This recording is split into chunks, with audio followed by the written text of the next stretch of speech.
too. Good morning, and thank you everyone for choosing to spend your time with us. I am so incredibly humbled to be moderating this panel of distinguished experts about such an important topic, action. So what we're going to be talking about today is sustainable finance is currently facing a few challenges, data and measurement being one that we all struggle with, right? There's a lack of standards and around reporting. Politicization of ESG from our neighbors down south. That's kind of coming into Canada in the way that we think about sustainable finance and sustainability. And then in our industry, we have this focus on short-term risk, short-term returns. And so the short-termism is really another challenge that we're dealing with. So without further ado, I want to kick it off to the brilliant people that are on stage and Mr. Eric Usher, who's joining us virtually. With an opening question.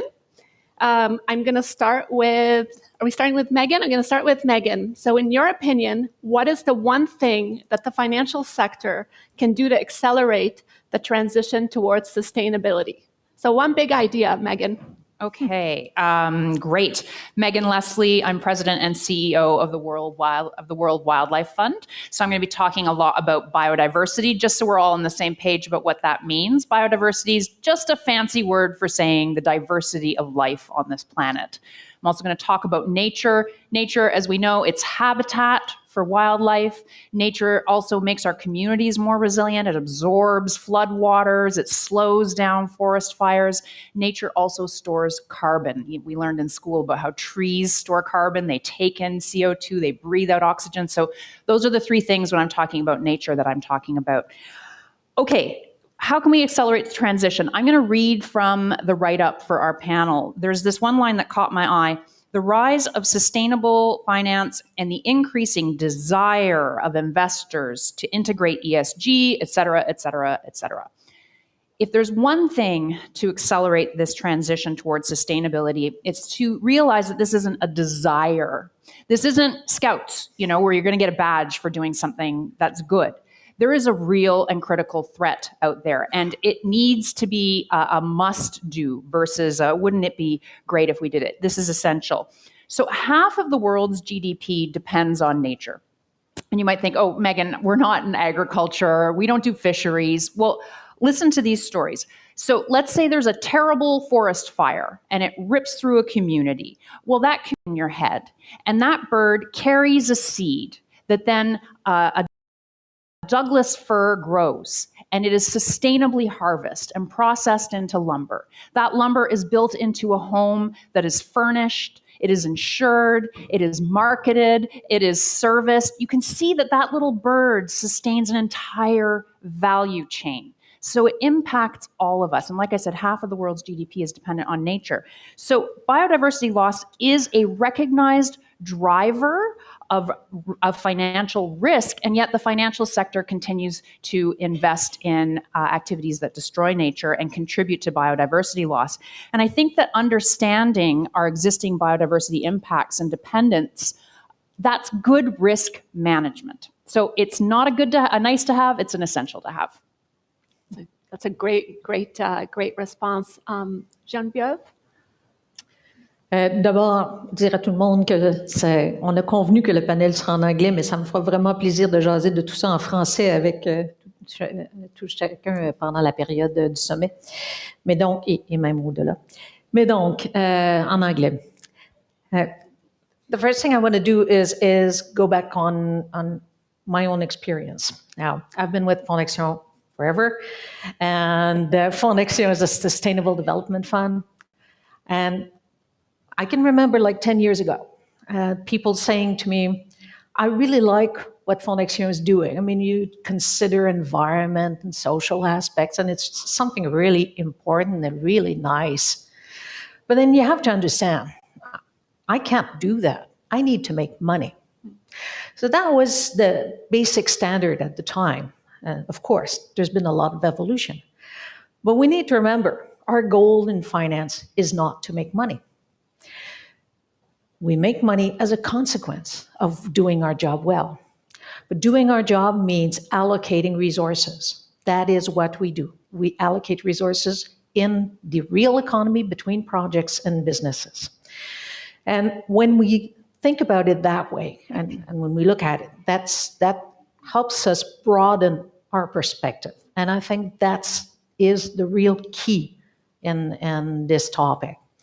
Broadening our perspective means understanding, you said the short-termism is a problem.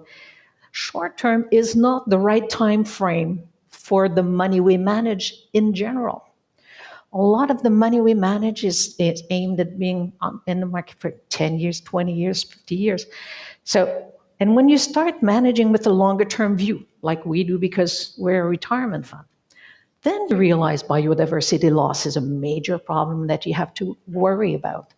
Then you realize climate change is a problem. Then you realize that maybe this trimester oil is doing well, but it's not a sustainable sector.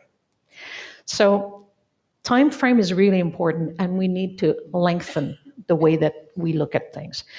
We also have to understand that there are consequences. We talk about impacts. There are impact funds. We look for impacts in particular, but there are consequences to each of our decisions. Every portfolio has a carbon footprint. Only the ones trying to work on theirs are putting it out. But I mean, really, we should know the carbon footprint of every portfolio. We should have data measurement. We should have transparency. We should let people know what we're doing and how exposed we are to nature, what we're doing for affordability of homes and the social aspects. So we have to understand all of that. And last, we need to open and maintain a dialogue with the real economy to be able to better understand where the trends are going, what are the tendencies. Because right now, we're in the midst of a transformation, an economic transformation. We need to make major changes. We need to make them in a short time frame, and the longer we take to figure it out, the shorter the time frame. So we need to start talking with academics, with people coming from organizations of all kinds and businesses in the real economy to figure out where the opportunities are and put our money behind the projects and the businesses that are taking care of people within the limits of the planet.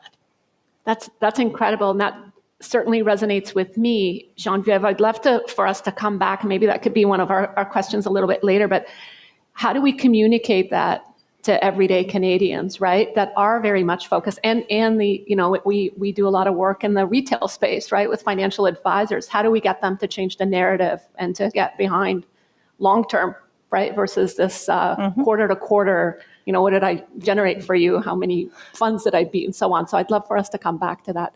Laurie, what are your thoughts on that one big idea to help us accelerate the transition? Well, bonjour and good morning, everyone. It's really great to be here. I'm with FinDev Canada. FinDev Canada is Canada's bilateral development finance institution, and we support development through the private sector in emerging markets and developing economies.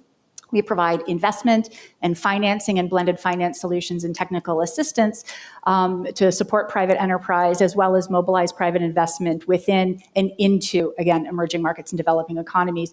We take a sustainability lens in everything that we do. We look at climate action, market development, and women's economic empowerment. That's how we define sustainability in all the investment and financing decisions we make at FinDev Canada. To come back to answer the questions, the question you posed regarding what can the financial sector do, what's one big thing the financial sector could do, I want to build on what Megan and Geneviève both said, with which I completely agree. Hope everybody's had a cup of coffee. Maybe I'll be a little bit controversial this morning, but bold ideas are just that.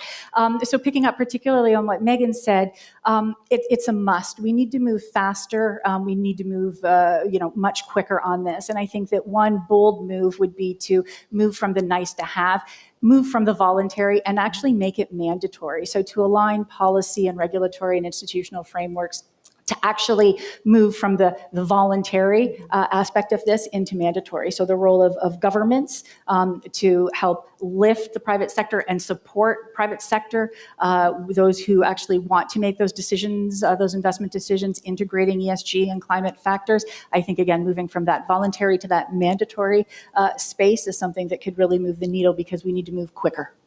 Yeah, Agreed. And I love the leadership role that Canada's starting to take in that standard setting space. Eric, over to you. What's the one big idea to accelerate the transition? Well, thanks very much, Hayden. Pleasure to be with you all virtually, at least. Let me stretch that into a two-part one thing. Risk and return. We all know it very well, and we all knowing that in some instances we believe it can be a little bit constraining. The additional perspective we increasingly see the need for is risk, return, and impact. So understanding across all lines of business of a financial institution, bank, insurer, investor, et cetera, what is the impact of the financial services that are being provided? Could be in terms of climate mitigation, could be in terms of gender empowerment, in terms of nature preservation, et cetera. We need to put in place systems to monitor the impact of our financing. And then once we start to do that, the second step of this is the notion of alignment. We need to understand how we are aligning with certain societal objectives.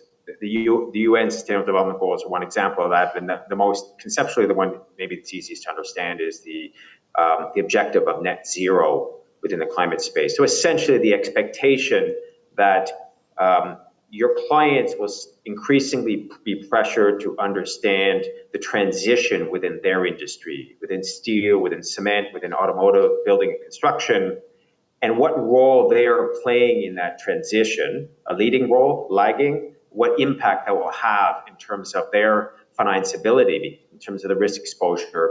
And so when you start to increasingly think in notion of alignment and understanding the impact of the financing you provide and how that's helping your clients to actually align with one of these transitions, it starts to give you the bigger picture perspective on what role you are playing in these needed societal transitions.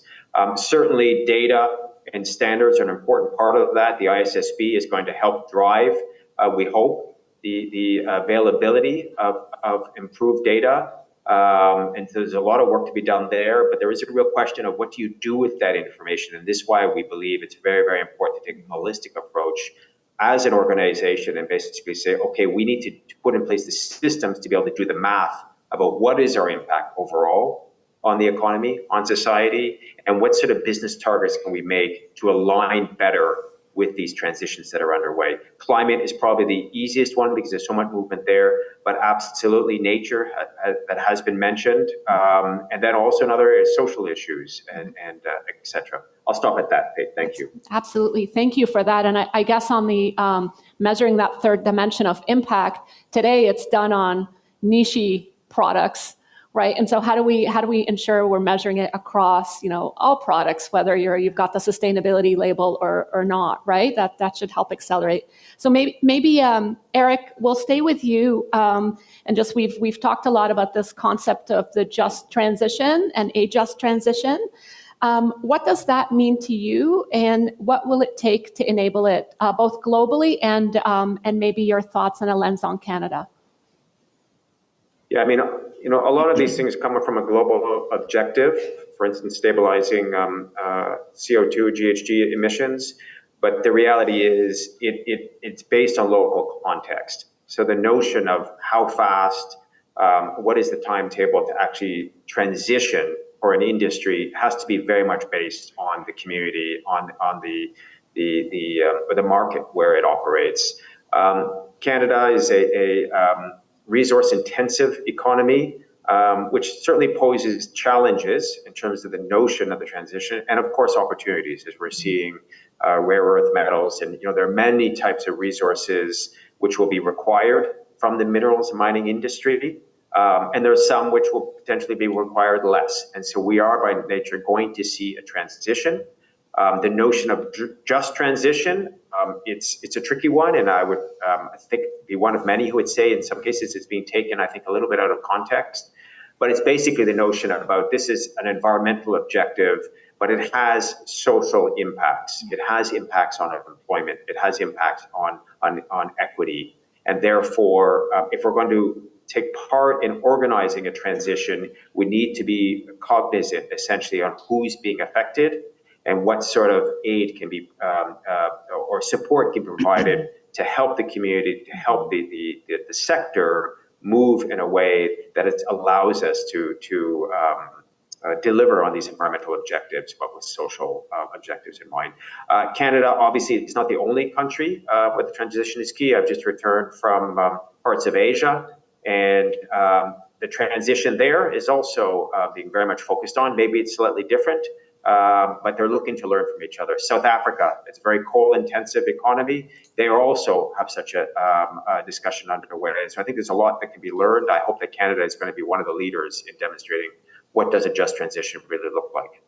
Yeah, that's great. And I think we have some really great examples of the private sector and Canadian companies and how they're, as they wind down coal plants, how they're funding the workforce and the local communities that have been supported, by that economic activity. And so it's good to see, but there's lots more we can do. So maybe, Laurie, if you could build on in your work in emerging markets, what does a just transition mean in emerging markets, and how does it differ from what Eric described in more developed areas? It's a great question. I think Eric painted a really great picture in general about what just transition means. And like he said, it's very location specific. And if we look at emerging markets, not all emerging markets are created equal, and they can't be considered. They have to be considered one by one. If we take a look at the least developed countries in the globe, they account for less than 1% of global emissions. And therefore, a just transition in that context is really less about energy transition as it is about a just climate transition. Mm-hmm. And so adaptation and resiliency, 1% of emissions, yet 70% of deaths related to climate disasters happen in least developed countries. So their transition is very different than if you look at a South Africa or Indonesia, for example, in Asia, as Eric was pointing out. So it's very location specific. I think some of the additional challenges that come into when we're thinking about emerging markets is think about, even in the Canadian context, how challenging, they're huge opportunities, but how challenging the just transition can be. We look at emerging markets, we have additional complexities around policy and regulatory frameworks, around incentives, around discussing and integrating the voice of those who are being most impacted. There's a huge investment gap, $4 trillion a year in terms of annual investment gap in emerging markets to achieve the SDGs and Paris Agreement commitments. So it's exponential in terms of the investment gap there. Because of that, related to that, there's also a much higher cost of capital. So think about all the investment is needed, and given the real and perceived risks in emerging markets, in some countries it's up to 7 to 8 times the cost of capital as it is in developed countries. So a huge cost of capital, and therefore accessing finance, both domestically as well as internationally, is another huge barrier. Access to the appropriate technologies. If you don't have access to finance, bringing in the appropriate technologies is really difficult as well. And picking up on one of the last comments that Eric made, certainly in those countries that are heavily fossil fuel dependent, entrenched interest as well. And it's very difficult from a political perspective to make the transition. So everything, how challenging it is in developing markets, it's exacerbated in emerging markets. And that's where the multilateral development bank system, development finance institutions like FinDev Canada can really partner with the private sector in emerging markets and help them along their transition pathways. That's great. Thank you for that. And Megan, Geneviève, do you have any additional thoughts on the just transition that you wanted to add? I'd love to layer in something. I mean, I think a lot about biodiversity and the ability for nature to help with adaptation and mitigation, all that carbon that's stored in the landscape. We did some calculations at WWF that in Canada, there's about 327 billion tons of carbon in our landscapes and seascapes. So maybe we should protect some of that. But when we're doing that work, let's also think about how we are on a journey of reconciliation here in Canada, and the opportunity to do work where we are supporting Indigenous-led conservation. So let's imagine an area with deep carbon stores and an Indigenous community that is working to protect and conserve that landscape. Can we support that work, thereby tackling climate change, tackling biodiversity loss, and looking at the act of conservation as an act of reconciliation?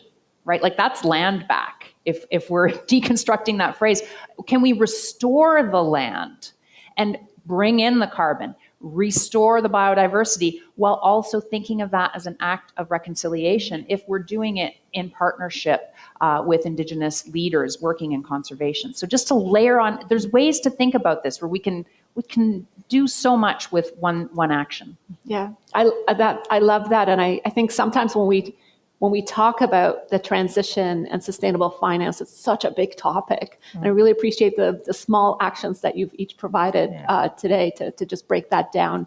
And just on that, there's a couple of companies out in Alberta actually that are doing just that, working with local Indigenous communities to convert, what's been turned into farmland back into their natural habitat. To support those communities. So I'll give you some of those contacts a little bit later. And Jean, that's a very interesting and important point, because sometimes when we talk about just transition, it's more about how to slow down the transformation than how to make it happen and make it more just. So when I hear, let's take advantage of this to reconcile.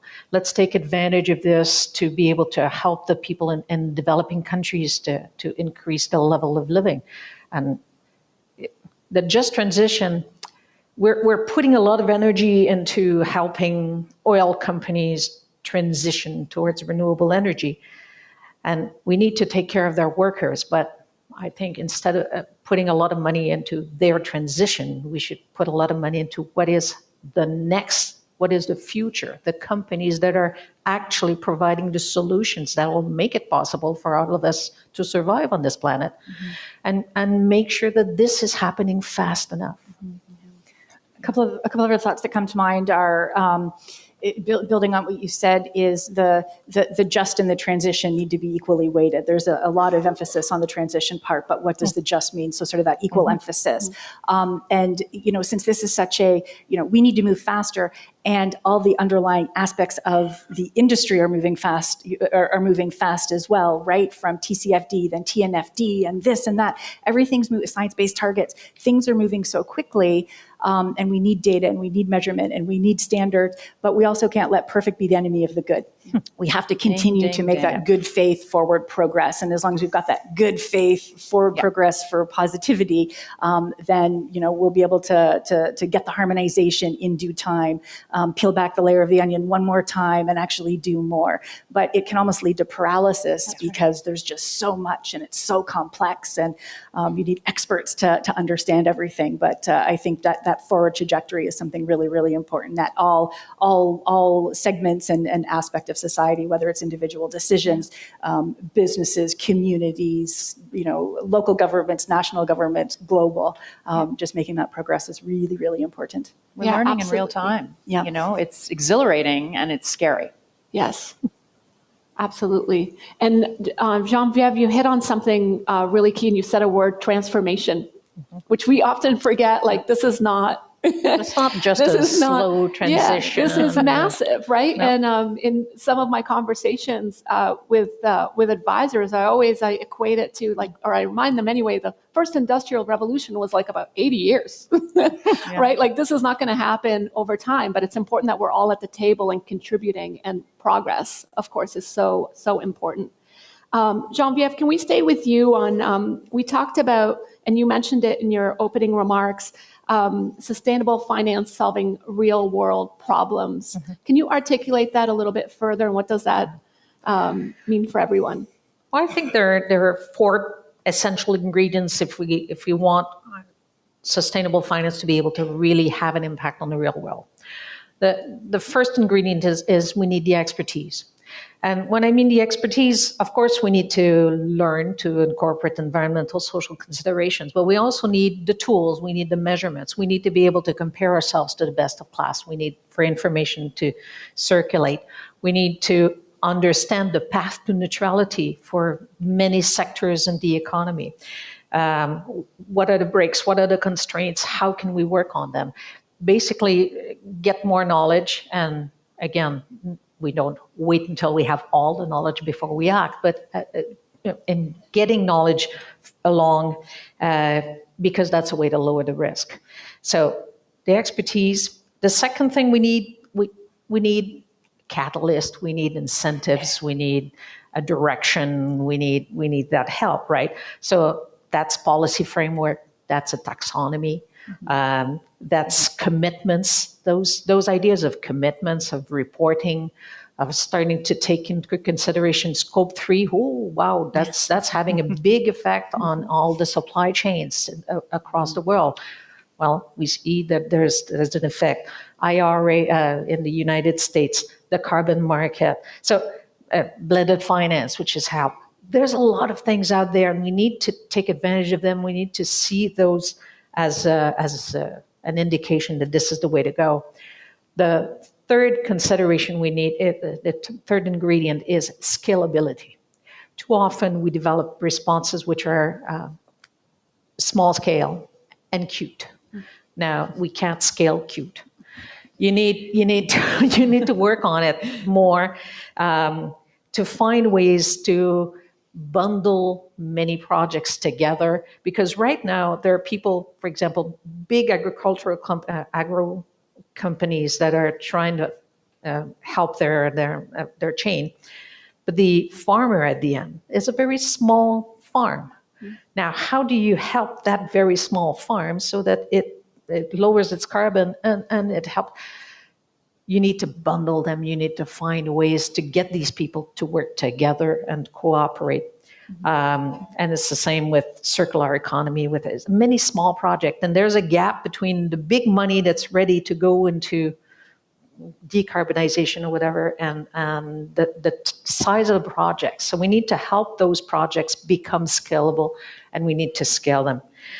And the fourth ingredient, and I think the major one, is we need collaboration throughout, and we need trust among all the market participants.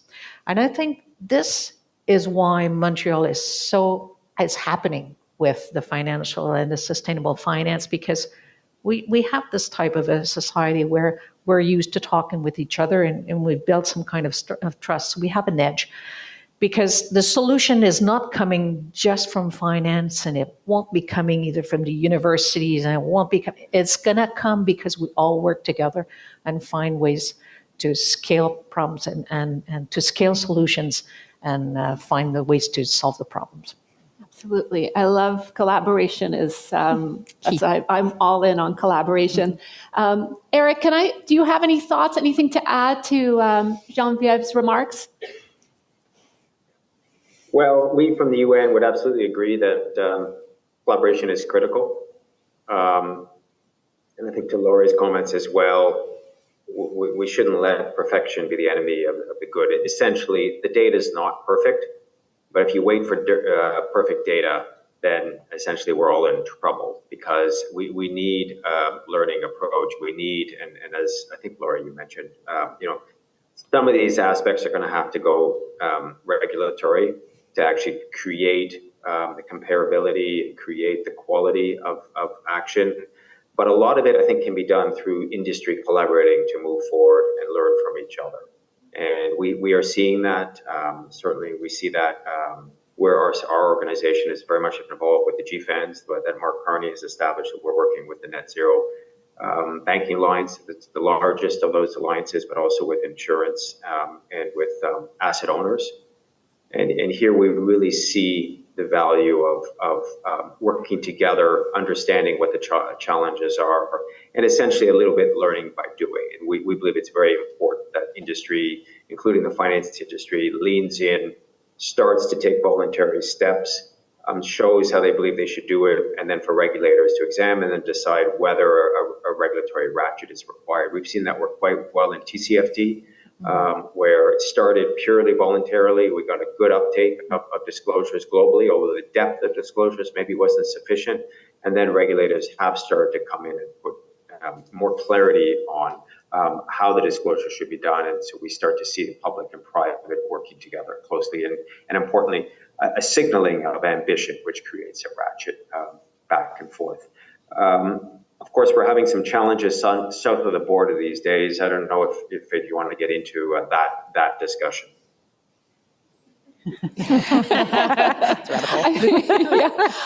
I feel like that's another session on its own. But Eric, if you do have any thoughts, that's something I was mentioning earlier before we came on the panel.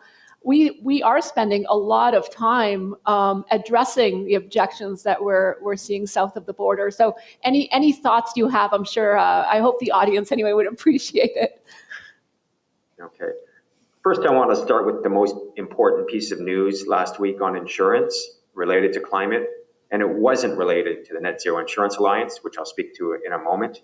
It was that State Farm announced that they would no longer insure home purchases in California because of fire and other climate risks.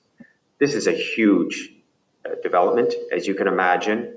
If you can't insure your home, you can't get a mortgage. You can't get a mortgage, we're talking about systemic risk here. And this is where an environmental objective becomes an economic one.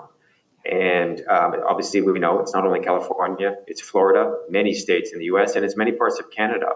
So, the systemic implications are very, very worrying. So now let's talk about what insurers are doing about it. And as you might be aware, last week, we who manage the Secretariat of Net Zero Insurance Alliance, we had many who unfortunately had to step out of the alliance. Basically, we have not been working so much with U.S. insurers, it's more Europeans and Asian insurers, but those who have significant U.S. exposure have realized they have been targeted by 23 state attorney generals and essentially have decided that they need to step out, distance themselves a little bit from collaboration, all the while reaffirming their intention to move forward unilaterally. So it is, I think it's challenging. The accusation is around antitrust. And for those who don't know insurance, first of all, insurance is less liquid in most markets, which means regulators watch it more carefully for antitrust. And so anyone who's working in the insurance industry or with the insurance industry, as we are, very aware of what you need to do to not create notions of antitrust. And this is what we've been doing. However, I think the main takeaway from the recent actions are that it's less about antitrust. It's basically, this is political risk. And this is where insurers feel a little bit out of their depth because they are not political organizations. They're not able to, when confronted with political challenges, to figure out how to respond. So unfortunately, this is a political issue, as we know, south of the border, not only south, but not only in the US, but also elsewhere as well. There will be a lot of politics. And as we know, democracy to function, you need different perspectives of views, and you need a relationship between economic actors and political ones. But in some cases, it can create very significant challenges. And we believe in the short term, this may restrict a little bit the ability of a key industry to move forward together at least, but it doesn't prevent them on doing unilateral action. Just final point on insurance, if you don't know, they are state regulated in the US, so they're much more exposed to state level actions than, let's say, banks or investors who are more federally regulated. But maybe that's what I can say for the moment. The work continues, but I think the State Farm announcement in California is the big news, and that's the one that should be raising concerns, we would say, most importantly. Thank you. Yeah, thank you for that. Megan, Laurie, do you have anything you want to add to the solving real world problems, or even on some of the context that Eric provided? Go ahead. So it's not so much on the U.S., of course, but if we sort of take some of the challenges that we're talking about in emerging markets, I think some of the aspects that could be sort of continue to be forward pushed, so that there's development across, or that there's advancement across all countries, would be certainly, the developed countries can take a leadership role in that, and sort of lead by doing, demonstration effect there, lead by example, evolving regulatory frameworks, et cetera, to really provide that a forerunner down the path, let's say. I would say also in support of emerging markets, the developed countries can increase the ambition in terms of providing climate finance and access to finance to emerging markets. The $100 billion goal that was provided, there's a new research saying that that's actually going to be met in the next years, which is really fantastic news, but increasing the ambition on that. And then I would say support the developed countries, support the UN system, support the multilateral development bank, support development finance institutions, because these are tremendous entities that can provide, knowledge and support as well as financing to countries and to the private sector. So there's a number of things that the developed countries can do to help the transition, the transformation in emerging markets as well. Absolutely. And maybe what I'll add are some small examples. I mean, we need some regulation. We need, like Eric said at the beginning, systems that help us figure out how to do the math. And are we paralyzed to just sit and do nothing as individual companies? No, there's actions that you can take right now. As Eric said, we're learning by doing, so it all feeds in. Can I name companies, or should I just name sectors? Maybe name sectors. I'll name sectors. So we work with a meat company in Canada that shall remain nameless, but they are very preoccupied with the net zero transition, and they want to understand ecosystem carbon. So they funded I'm going to be honest, a small piece of work when we look at the global scene, a small piece of work with our organization to figure out how to map ecosystem carbon. Where is the carbon in the landscape? We have a breathtaking amount of it here in Canada, and it's in particular areas so that developers could look and say, oh, maybe we shouldn't develop here because it's a wetland and there's all this carbon. Maybe this is a better area. It's public information. It's great. A small amount of money that helped an organization map out credibly. We worked with a couple universities, ecosystem carbon. Great. So then, another company comes in again with a small amount of money. What about restoration? WWF, like if we wanted to restore degraded or I'm missing the word, converted landscapes, where can we get the best bang for our buck for biodiversity, for carbon? Okay, let's do the science here. Let's figure it out. We've been able to map this out. This has then led us to work with a Canadian bank that shall remain nameless to do a tech challenge. Okay, we have this ecosystem carbon map, but it's static. How do we have it in more real time? How can we do it at the community level? If we're working with an Indigenous community that wants to protect their carbon, can we measure the carbon right there in that area in this moment? So let's do a tech challenge. You can see how all these pieces are feeding into the global conversation of how we figure this out. So don't underestimate that little bit of mad money that your company might have, what it can do to advance the work in this area, because we are learning by doing in real time. That's great, Megan. And maybe we'll if we can stay with you and just talk a little bit about biodiversity loss. And you've given some really great examples of how to address those. But according to the 9 planetary boundaries, our impact on biodiversity has exceeded our planet's capacity. So do you have any other examples or any other thoughts on how WWF and your team is addressing that in Canada? Maybe Fate, I'll take it to a big message. Okay. We know the IPCC scientists, the real downers, they are always telling us about the incoming disaster.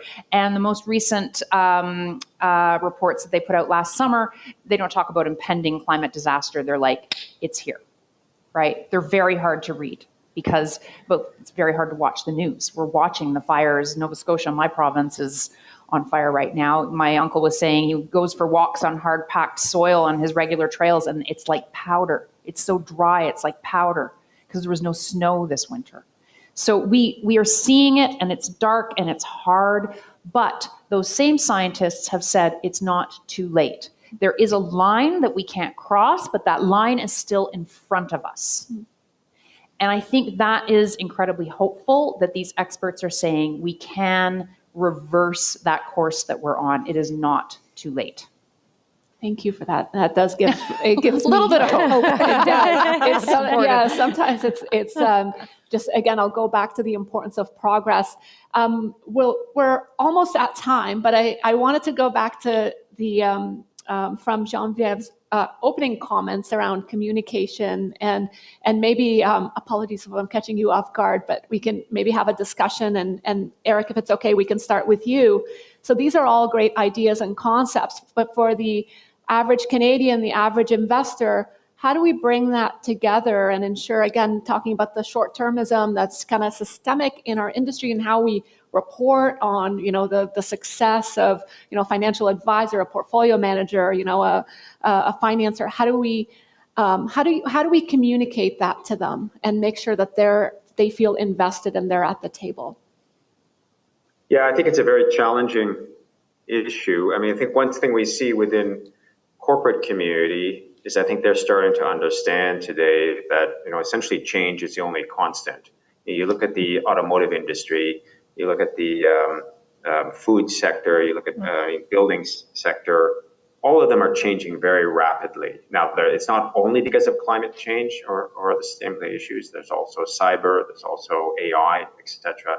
But I think they're becoming more cognizant of the fact that they need a more holistic view on how to manage in a changing environment. I think the question is then, how do you take that concept and actually bring it down into the person on the street so they understand the implications? And it is a communications challenge, absolutely. And I think we know that you can't change an economy unless the society's on board, unless people understand why these changes are happening. So I think there is a huge requirement on the communications community about how do we understand what changes are coming on us and what role we can play within this changing universe. I think it's very critical for Canada's industrial competitiveness for people to get on board with that and see, yes, Canada is a mineral-rich nation, and there are a lot of changes. It's not only about sectors, about what we can't do. It's about what we can do, what we can do more of. And if we can't succeed in that communications challenge, then it's very hard to make the economic arguments work out. Absolutely. Laurie, any thoughts? Yeah, I agree with what Eric said, and I think that comes back sort of full circle to what we started to talk about in terms of the just, right? Like it's about ensuring that every human being on the planet has that agency and understands the impact and the huge opportunity. I mean, it's not like you said, there's a point of no return in front of us, but the opportunity is now, and those companies and communities that actually understand the opportunity behind it, those are the ones that are going to be the most successful. So again, it's now it's bringing the voice of all of affected communities and parts of society, industry, et cetera, and seeing the opportunity. Absolutely. Geneviève, any thoughts on communication? Well, I think people are more and more conscious of it, and actually they want it. Every time we talk to people about the type of interesting investments we can make that are sustainable, they're happy about it. They have one big question: will you make money? And that's because they've incorporated this idea that in finance, if you want to make money, you have to only optimize risk return in a very narrow perspective. So we need to start explaining to everyone that the way to make money in the future is to invest in those opportunities that you were talking about, is to invest in the companies that have solutions and that are going in the right direction, because all the other ones are going to have to be regulated, are going to have to go, or going to disappear. And so the way to make money is to take into consideration environment and social. Focus on the opportunities. Yeah.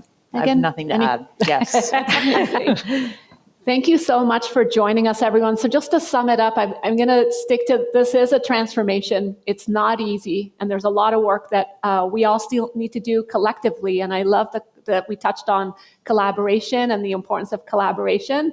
And don't dismiss progress, right? This is going to be small steps that we all take together that are going to really position Canada to be a winner in this transformation. So thank you, everyone, for joining us. Thank you, Eric, for making time to call us virtually, and have a good day.